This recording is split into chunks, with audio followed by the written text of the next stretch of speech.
Je voudrais d'abord vous remercier de m'avoir invité à cette audition. À la même temps, je vous prie d'excuser mon français. That is how I usually had to start my many talks I had to give while I was applying to French universities. Not exactly successful, I must say, which is why my French is still very bad, which is why I will speak in English today. So I try to give a bit of a survey of various places I have come across during my journey through, broadly speaking, you may call it arithmetical fields. But of course that has many facets. So, and much of my research is really in between those various branches, and I will just give you, this is not going to be a linear talk, I will more give you a map of areas I've been working through together with my PhD students and many colleagues, and so I will simply indicate a few areas on this map. One will obviously be model theory.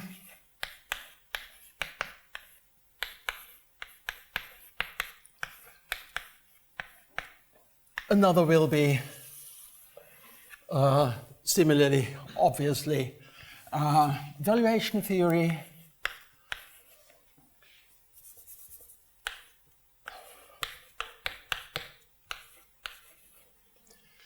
And then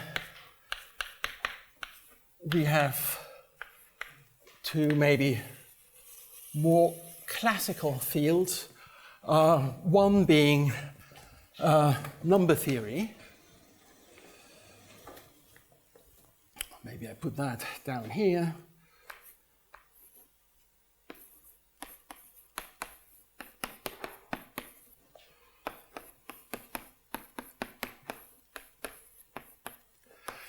The other being classical Galois theory. Let me put that over here.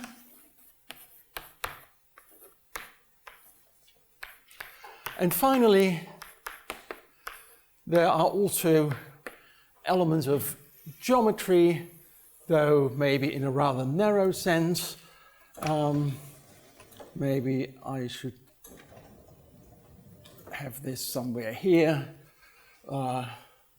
I hope I can keep up with the geometry of the blackboard. But let's say these are the 5 key areas between which I have walked in my mathematical career, and I will give you examples of several results, open problems, etc., which I have come across and which may be of interest. So one area is perhaps the most easily to understand area, in a way the least technical area, and this is about Hilbert 10. And I'll specifically say Hilbert's 10th problem over Q, just to not make things too general. And maybe I should also give you an indication of the color scheme I'm using. So green simply indicates the topic I'm talking about. Blue will be results.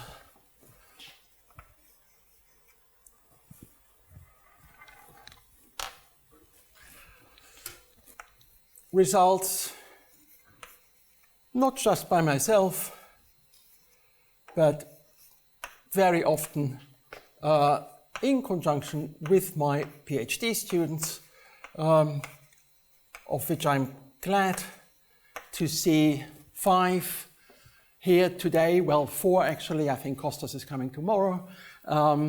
9 more are, some of them will be on the board, but they are not necessarily present. And finally, of course, in red, I will indicate open problems.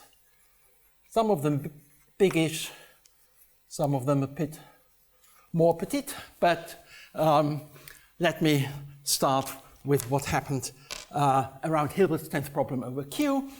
You know all what Hilbert's 10th problem is about, originally over the integers, to find an algorithm which decides on input a polynomial equation in several variables over the integers to give as answer if you put in such a polynomial yes or no, depending on whether that has a solution in integers. And famously, Maciejewicz finally proved, following work of Julia Robinson, Putnam and Davis, a negative solution to Hilbert's 10th problem. There is no such algorithm, and then with this negative result for the integers, of course, it's very natural to ask the same question with asking for solutions of these polynomials over the rationals. And this is still wide open. Hilbert's 10th problem over Q, and probably most of you have seen this. If we would have an existential definition of the integers in Q in the language of rings, we would also have a negative solution to Hilbert 10 over Q, because you can just reduce it to the negative solution over K, but unfortunately we still don't have that. What we have is that the integers, oops, I'm not supposed to, that the integers are universally definable in Q.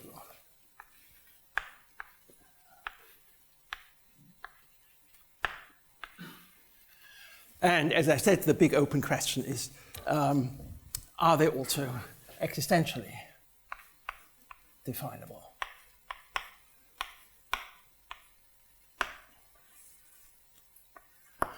So this result has been generalized by many people, some of which are in the room. Jennifer Park generalized it to a number of fields. Philip Dittman and Nicholas Dance and several others have generalized it in other directions. And there has been a lot of follow-up papers. And I think this is a problem which is easy to understand and which is still having a big question mark here. In fact, in my first preprint, I had approved that there's no existential definition of Z in Q using model theory, but that has not made it into the final paper, which appeared in the Annals because the Annals people thought model theory is uninteresting. But anyway, let's move to another area which has been very prominent in my journey through the arithmetic of fields, and that is definable valuations. So when I say definable valuations, what I mean is that we have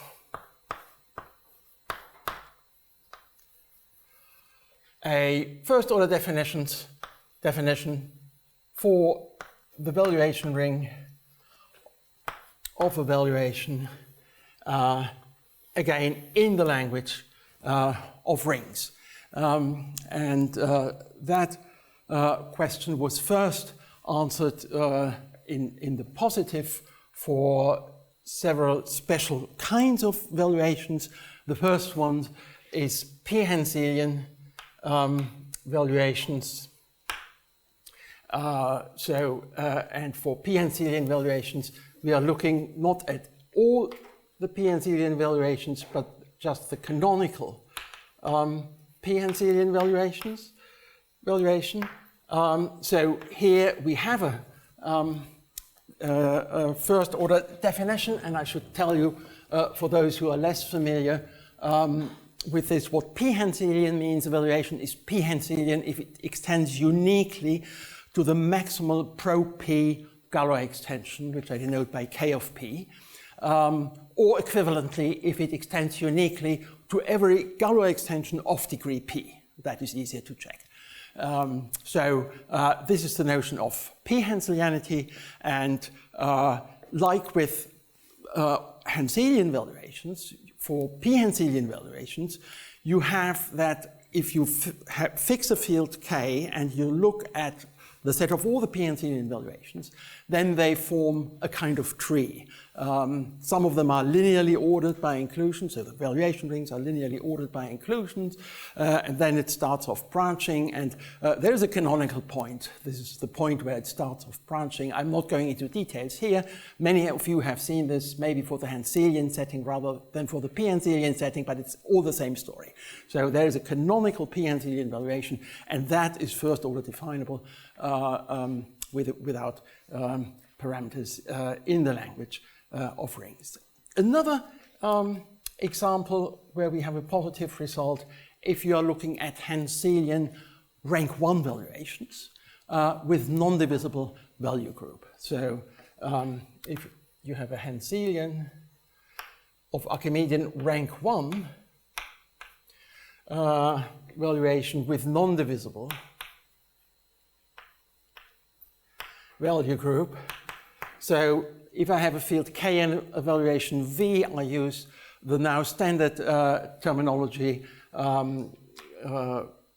KV for the residue field and VK for the value group. So that is standard. So in this case, we also have a zero definable formula for the valuation ring that has later been generalized not just to rank 1 valuations, but to valuations with a regular value group, and a lot of more things. There has been a whole industry of work around definable valuations, together with Franziska. We studied, for example, uniform definitions of Henselian, p-Henselian valuations. That all goes through pretty well. So I'm not going into more details here, but this idea of having a first order definition for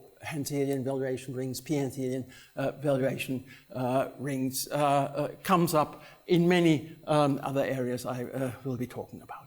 So this is about definable valuations.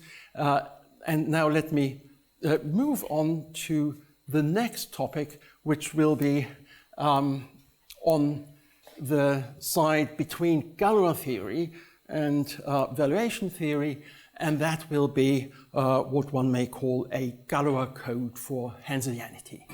So this is something which plays a crucial role in several of the other works. Galois code for Henselianity. So what I mean by that is,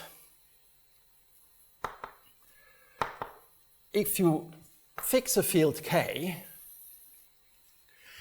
then you can see from its absolute Galois group, so the Galois group of the separable closure of K over K, which you can think of as the inverse limit of the Galois groups of all finite extensions of K within a fixed separable closure.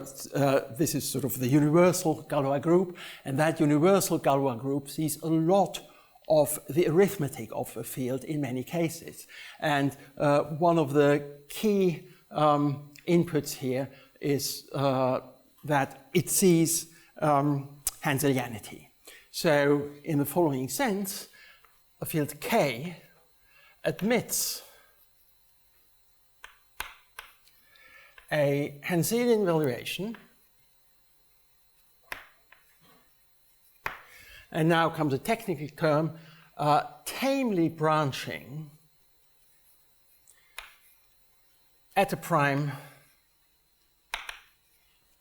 P, which essentially means that the residue characteristic of the valuation is not P, that is where the tamely comes from, and the value group is not P divisible, that is where the branching at P comes from.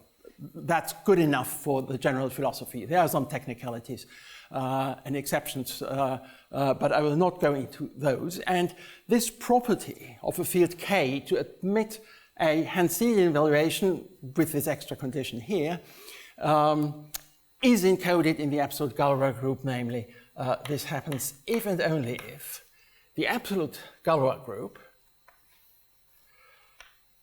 has a Silo P subgroup, P, and as for finite groups, in profinite groups, you also have the notion of a Silo P subgroup, pro P subgroup, one should say then. And of course, again, all conjugates, so everything about finite groups and their Silo theory carries over to the profinite setting. And the condition here is that there exists a non-trivial, normal, abelian subgroup of some Silo P subgroup of GK, where the other assumption is that P is not procyclic. So these are all purely group theoretic conditions. I'm not talking about the field here in any way, other than about talking about the absolute Galois group. So this is a purely group theoretic condition, which gives you this arithmetic property of K admitting such a Henselian valuation. And the extra condition of tamely branching at is just necessary, otherwise things become plain wrong. So this is sort of the best one can possibly say, and most interesting cases are of this kind. So this is the Galois code for Henselianity, and that can be applied to prove many other interesting things. One classical example is the Galois characterization of p-adically closed fields. So this is another topic here, Galois characterization of p-adically closed fields. Now, you all remember that real closed fields are characterized in Galois terms by saying a real closed field by definition is a field which has an ordering which doesn't extend to any proper algebraic extension, but the Galois characterization due to Artin Schreier in the 1930s says that a field is real closed if and only if its absolute Galois group has precisely two elements, like the absolute Galois group of the reals, which is the Galois group of C over R, which has two elements. Any other field with this property is real closed and vice versa. So this is a Galois characterization of real closed fields, and then the question was, do we have an analog for p-adically closed fields? Answer is yes, and I only give a special case here, but the theorem is if you have a field K which has the absolute Galois group, now in the sense of isomorphism of profinite groups, so not seeing the arithmetic yet, but just saying if you have an isomorphism between the absolute Galois group of K and that of QP, then the field K is elementarily equivalent to QP. So it has the same first order theory, so exactly the same story as for real closed fields. And of course for that you really need to encode in the absolute Galois group of QP the valuation, the p-adic valuation. And from this, from the Galois code of Henselianity, we know that every field with the absolute Galois group of QP must have a Henselian valuation. Now here, P is not equal to P. So if you want to apply the Galois code for Henselianity in this situation, you have to apply it for a prime Q different from P. So we are looking at Silo Q subgroups where Q is different from P of GQP. they are of the shape ZQ, semi-direct ZQ.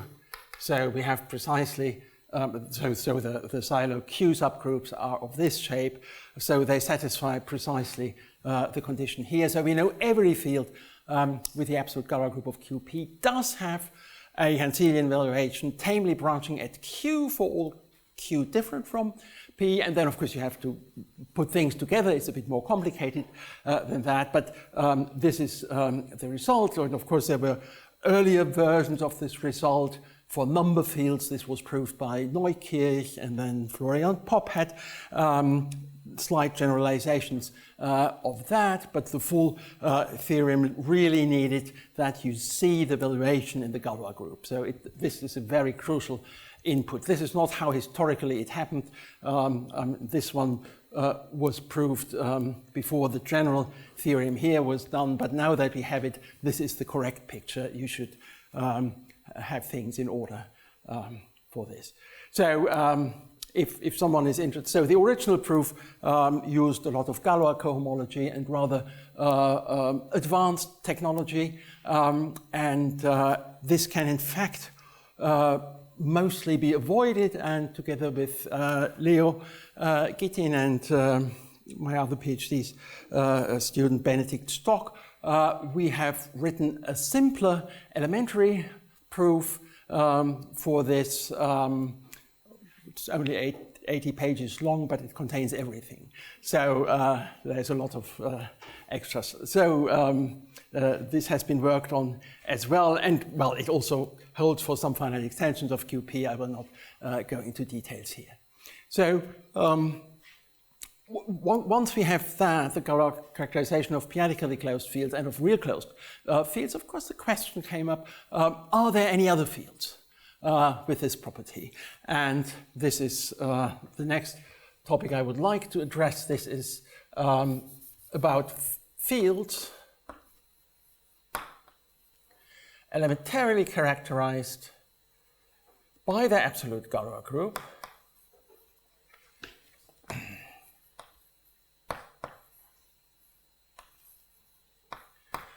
by which I mean precisely what I've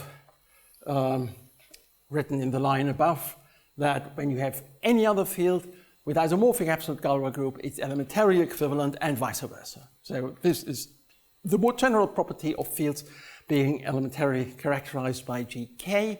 What are those fields? Obviously, they are fields,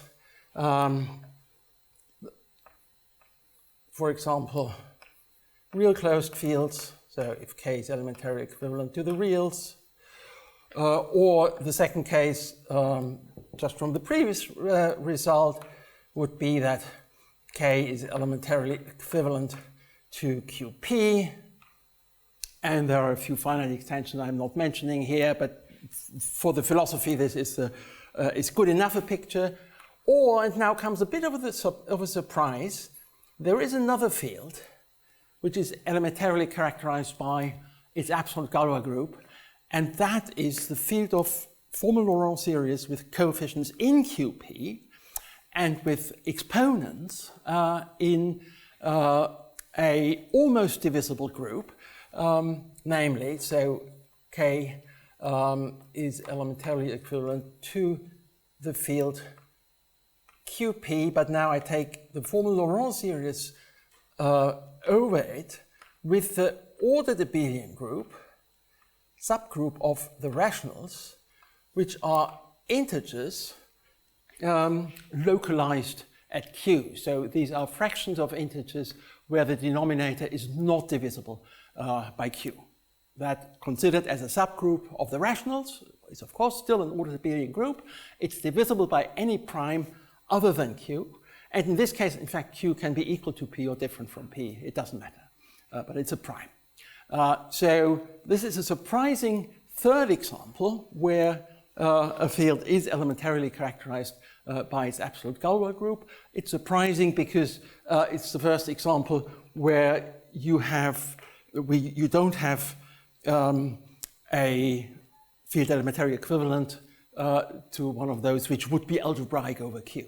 So this is the first example where you are forced to go at least transcendence degree 1 over Q. These can be realized in just the algebraic part of the reals or the algebraic part of the p-adics. They would also be models of the corresponding theories, and they would be algebraic extensions of Q, and that is sort of within the natural framework of arithmetic. This one is exceptional and new. So this came as a bit of a shock. And then the theorem should have been that that is it. Unfortunately, it's not a theorem yet, so I can say that there is another case 4 and another case 5, which I will not spell out here, but unfortunately, it's only conjecturally that they don't exist. I will not describe them because it gets a bit technical, and hopefully they don't exist anyway.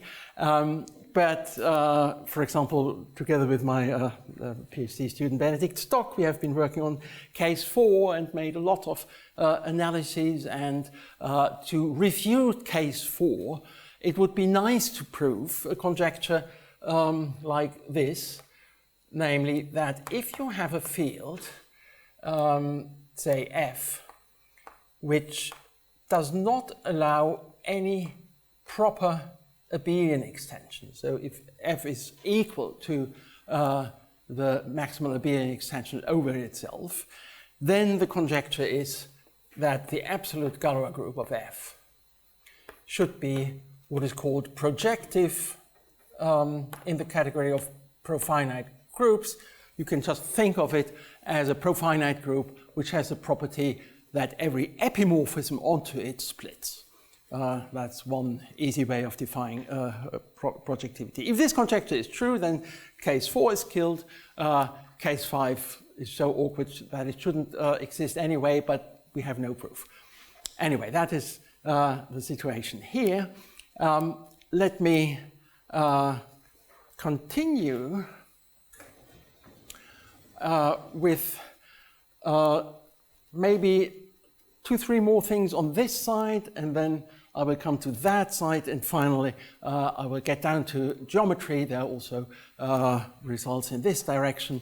But first of all, I think we all need to see something about this very particular field, Fp double brackets T.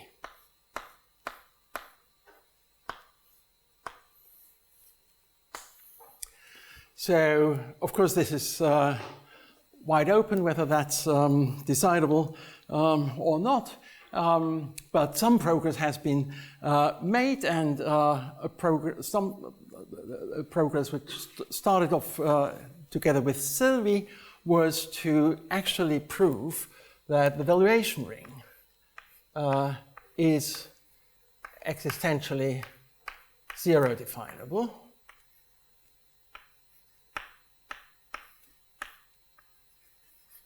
In the field.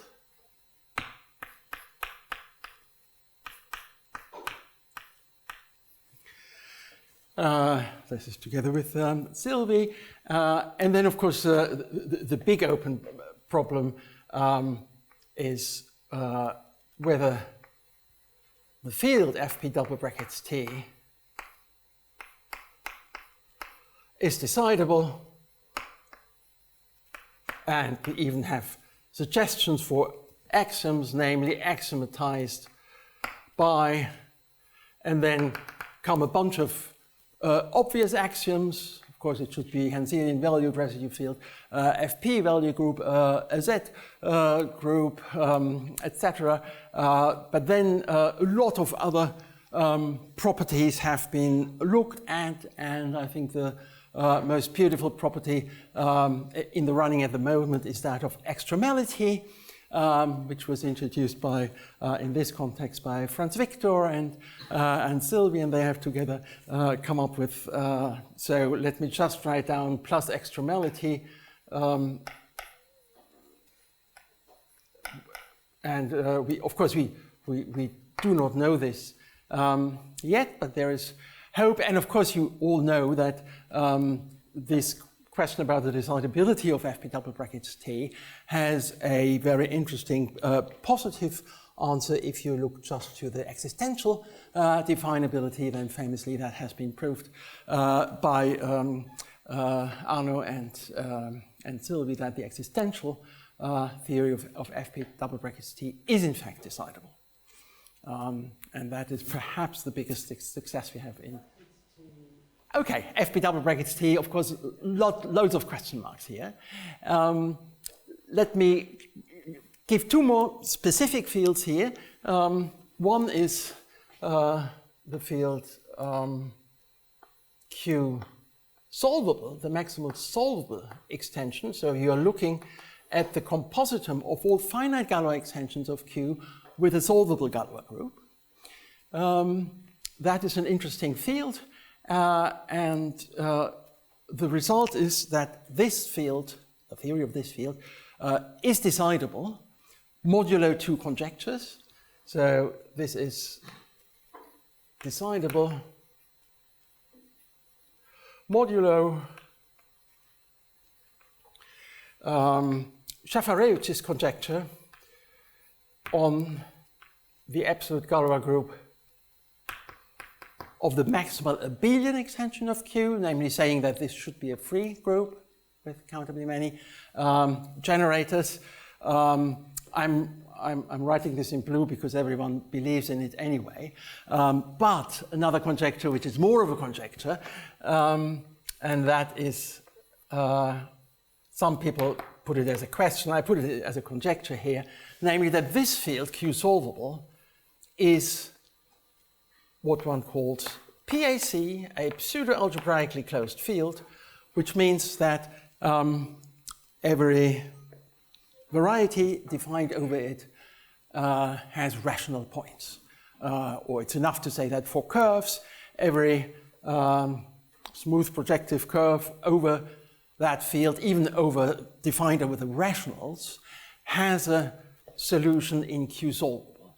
And that is an interesting statement because it comes back to the original motivation for Galois theory. You remember people asked whether there's a general solution for the quintic.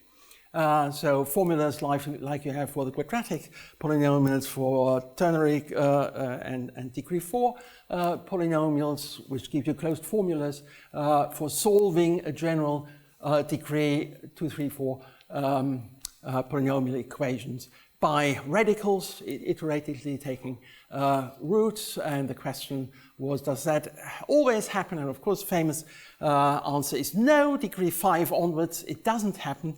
Now, this conjecture is asking the same question, but not for polynomials in one variable over Q, but for polynomials in two variables over Q, but not any polynomial, but a more geometric version of polynomials, namely absolutely irreducible polynomials.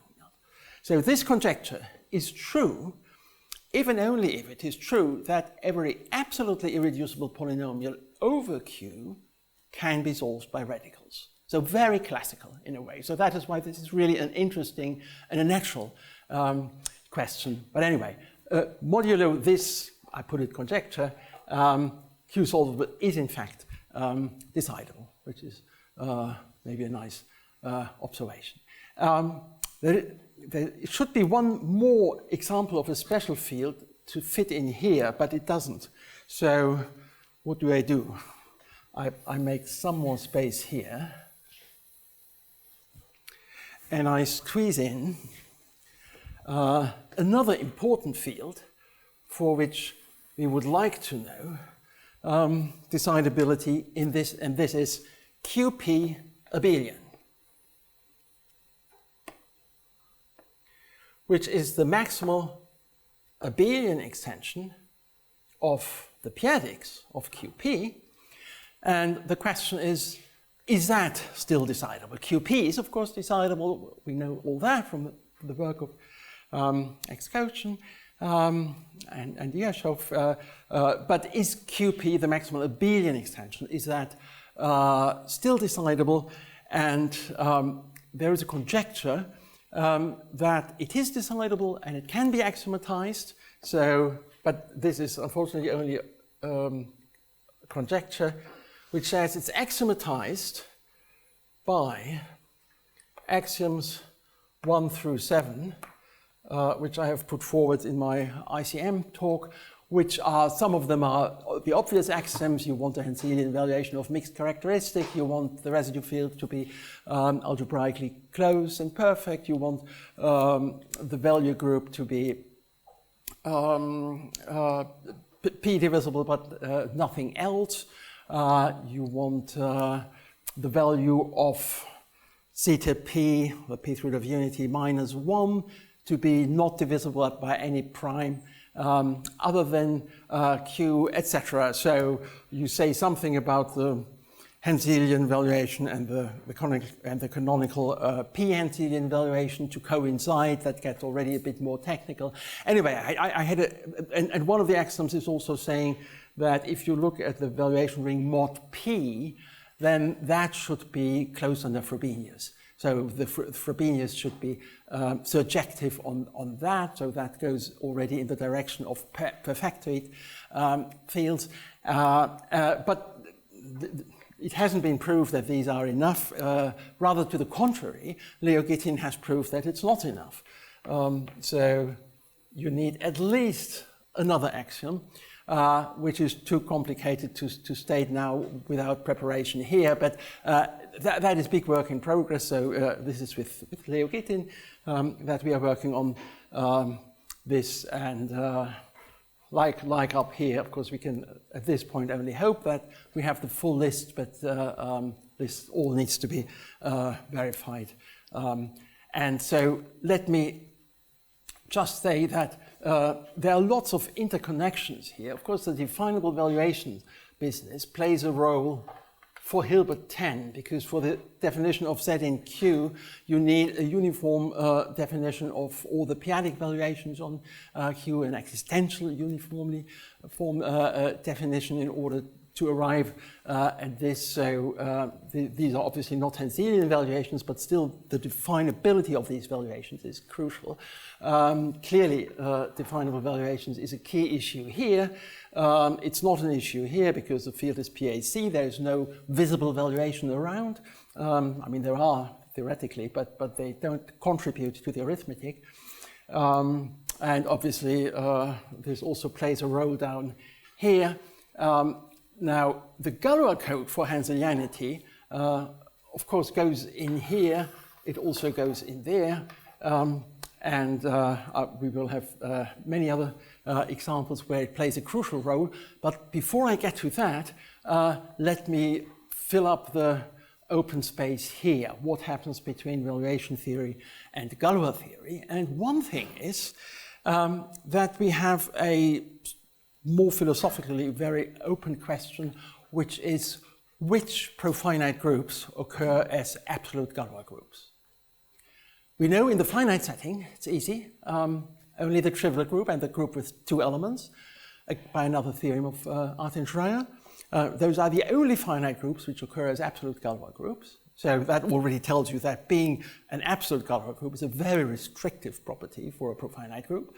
But what else can we say? And there's not much else we can say, but there are some things. So let me say what we did in terms of studying the structure of absolute Galois groups. And that is something, as I said, where we only have small bits and pieces. It's still a very wide open problem. One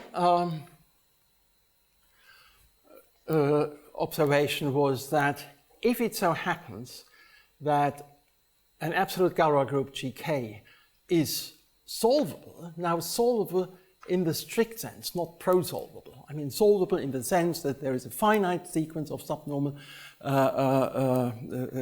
subgroups with quotients abelian, pro-abelian, then in fact such a GK has to be metabelian.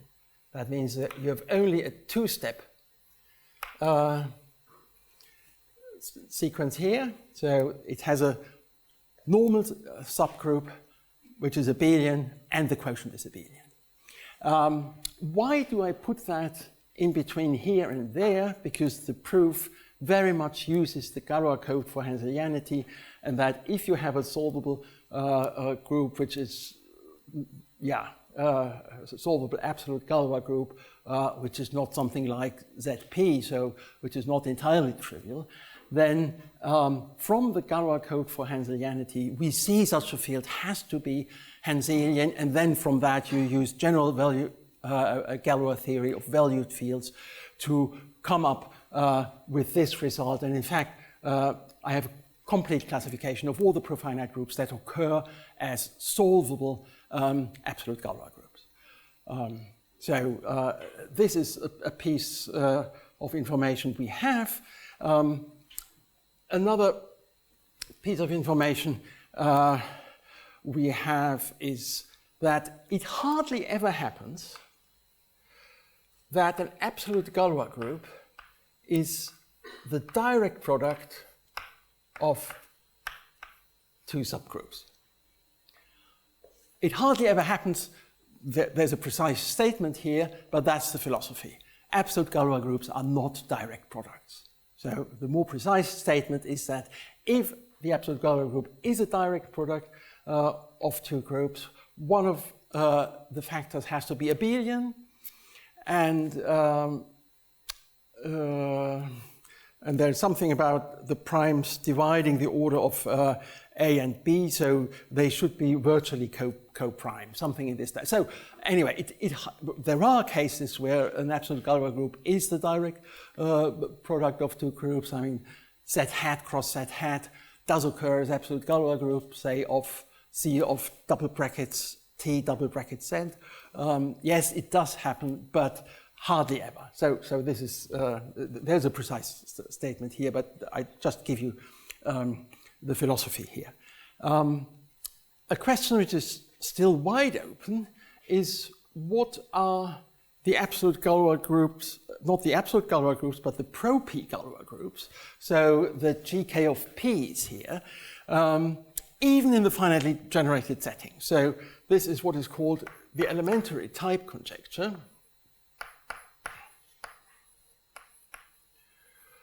For finitely generated GK of P's. That conjecture says that these finitely generated pro-P Galois groups are generated from basic inputs, which is the group ZP of p-adic integers, and certain Demushkin groups. These are groups which occur as pro-P Galois groups over finite extensions of QP. I'm not giving you the definition here, but it's very clearly stated what they look like. And semi-direct products of these groups with an abelian kernel. So there is a very, and free pro-P products. These are the constructions and the building blocks I already said. This is a conjecture that there is nothing else. I managed to prove that for groups of rank up to 4, which is not great, but at least something. A result also obtained by Ido Efrat, who actually introduced this elementary type conjecture following a similar conjecture in quadratic form theory into the pro-P Galois setting. But there's really very, very little we can say beyond rank 4. One thing we can say, so with this elementary type conjecture, also it doesn't come along just with a group theoretic description of what these guys could possibly be, but it also comes along with an arithmetic conjecture, namely that when you have in these groups of elementary type, when you have these Demushkin groups I was talking about, then that they have to come from a pro-P Demushkin group has to come from a P-Henselian valuation, which looks like a p-adic valuation. That is, again, a wide open conjecture. And together with my PhD student, Christian Strömmen, we managed to prove this in the simplest possible case, namely if the maximal Pro2 Galois group of a field K is that of Q2, the duadic numbers, then you have exactly what you expect. So let me put that down as a result, together with Christian Stramen. If GK of 2 is isomorphic to GQ2 of 2, the maximal Pro2 quotient of the Galois group of Q2, then you have that K admits, and then the best you can say here is a 2 Henselian valuation V with the correct residue field, namely the field with 2 elements, with the value group being discrete, so there's a minimal positive element, and that minimal positive element is attained by the value of 2, which in particular tells you that the characteristic has to be 0. Because the residue characteristic is already 2, and so this is the best we have so far. We didn't manage to go any further. So obvious question, what is the analog, for example, for QP, and here you can't just work with QP of P, you have to throw in a Pth root of unity in order to get the machinery going. Otherwise it just makes no sense. But now for P greater than 2. So Q3 adjoins eta 3, it's wide open whether any other field with the same Pro3 absolute Galois group containing a third root of unity, whether that is what you expect, 3 Henselian with blah, blah, blah. So this would be sort of one of the steps in order to solve this elementary type conjecture. Okay, but I will not go more deeply into this because I want to move on to stuff which has more to do with geometry. Obviously, there's one thing many of you have heard me talk about, and this is, maybe I put it down here.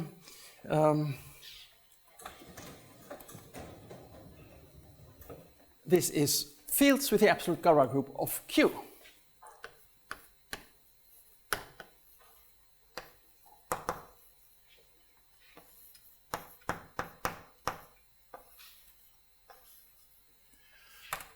This is, of course, a very interesting question which sits right between number theory, we will see also geometry, Galois theory, valuation theory, everything. Now, what can we prove about fields with the absolute Galois group of Q?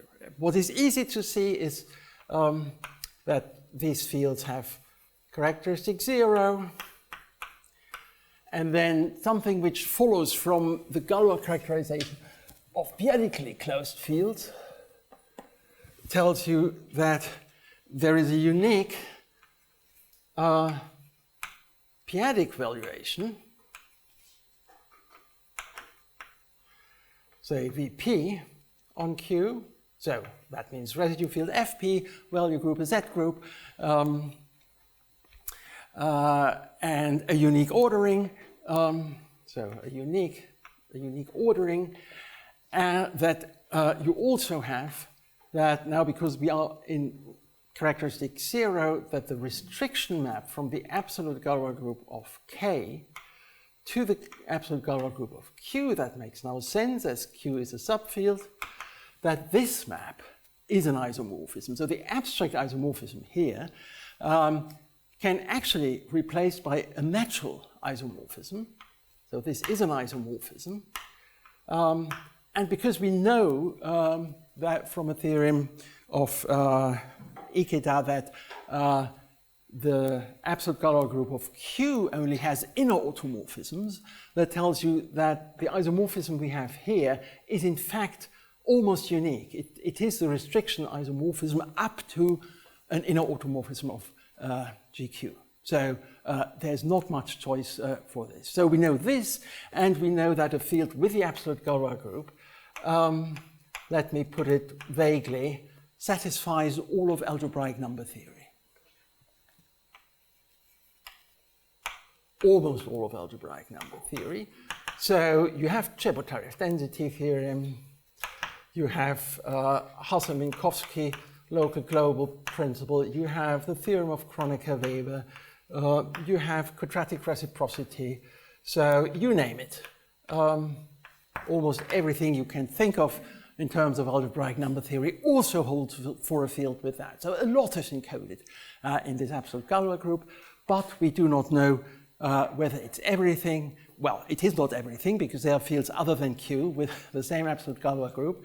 But the conjecture is, and I must say to all of those who have been to my talk in Banyuls last summer, but not to my talk in Bonn last, I don't know, October, that I claimed in Banyuls that I had a proof for this conjecture, which I write down in a sec, but there is a gap in that proof, and I still could not fix that gap. I still believe in the conjecture, and I'm still working on it, and but it's not there yet. So the conjecture is that a field which has the absolute Galois group of Q has a, so the conjecture is GK is isomorphic to GQ, even only if there is a Henselian valuation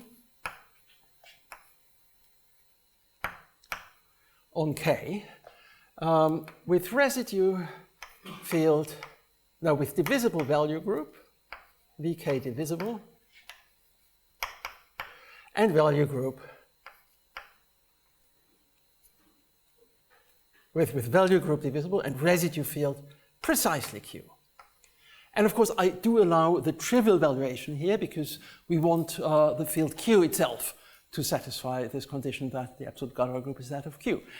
So in this case, it's precisely the Henselian, the trivial valuation, but the general conjecture is for any such field, you always have this Henselian valuation, divisible value group, residue field, precisely Q. I have told enough in Banyuls and in Bonn for those who were there to see what is actually proved and what is not. So at the moment, this is in red. But I hope to turn it into blue before long. Let me maybe, as a final thing on this slide, say something about, and now we get into a relation between Galois theory, number theory, and geometry, into Abelian geometry, as it's called, and the birational section conjecture in Abelian geometry, which over a field K, which is just talking about now a one-dimensional geometric situation where we have a smooth projective curve over K with function field K of C, and then the section conjecture, which is not conjectured for all of K, but for some fields K, like Q, we hope it to be true. Then, in these situations, the conjecture says that every section of, and now you look at this canonically exact sequence associated to the Galois group of the function field, the absolute Galois group of the function field, has, of course, as normal subgroup, the absolute Galois group of the function field where you extend scalars to the algebraic closure, separable closure. And then, of course, the quotient is just this Galois group, which is the Galois group of the residue field.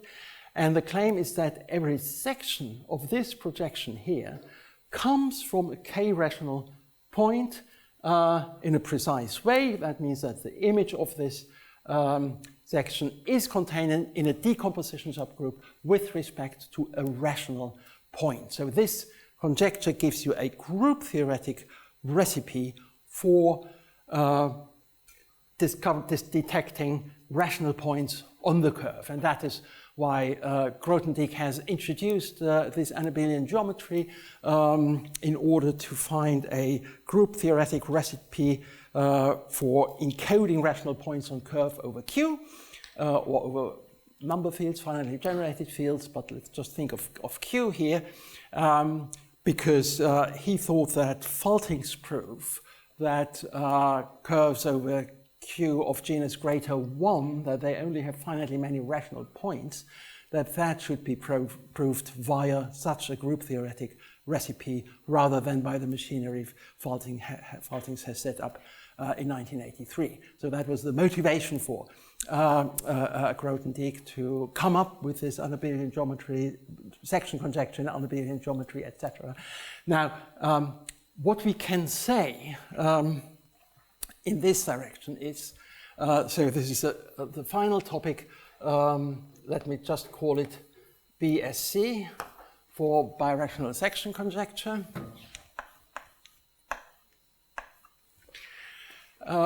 And in unabelian geometry, and what we can say is that it is true for over the field QP of p-adic numbers. So if you are in the setting where your constant field is the p-adic numbers, then it is true. All the rational points are Galois theoretically encoded via sections. Every section gives rise to a point, and up to conjugacy, unique. So over QP, this works well. Over Q, this is the big open problem. And of course, from there, over number fields, finally generated fields, etc. But the key open question is, do we have the birational section conjecture over Q? We do not know this, but what we managed to prove is that this question is in fact equivalent, and this is why I put it as blue here, with this conjecture. If you can prove our conjecture, we can prove the birational section conjecture over the rationals and vice versa. So this gives us new hope for this to be true, because it's a conjecture by a famous guy. And so let's hope we are getting there. But this is all pretty wide open. Let me give you a final little result, which in fact I had completely forgotten, but Kostas, when I saw him in Bonn in October or when, pointed out that I had this other result which he would like to know more about, and I had completely forgotten. And this is in a spirit of birational section conjecture, that the arithmetic of the field is encoded in the Galois group, and the result is saying that if you have a perfect field K, and you need to make some extra assumption, namely that it's not real closed and not algebraically closed, which you can say by saying that the absolute Galois group has more than two elements.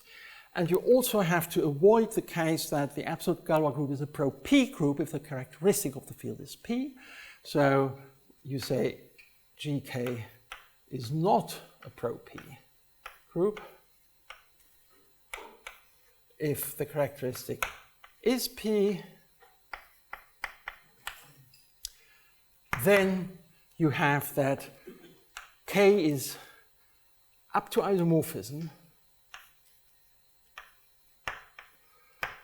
determined by, well, obviously not GK, but a geometric analog, the absolute Galois group of K of T over K. By which I mean what? I mean now a triple of a structure with two sorts, namely the absolute Galois group of the rational function field, K of T, the absolute Galois group of K, constant field, and the restriction map from one to the other.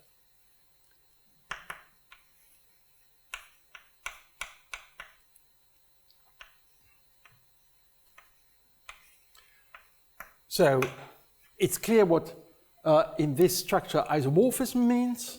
So if you have a field k dashed, then the gk dashed of t is isomorphic, blah, blah, blah. And you draw a nice picture. So this is, of course, a more complicated setting, but in that sense, the absolute Galois group of the function field over k, together with this natural restriction map, sees k up to isomorphism. So, of course, a very strong statement. So let me finish by just saying that. Thank you very much.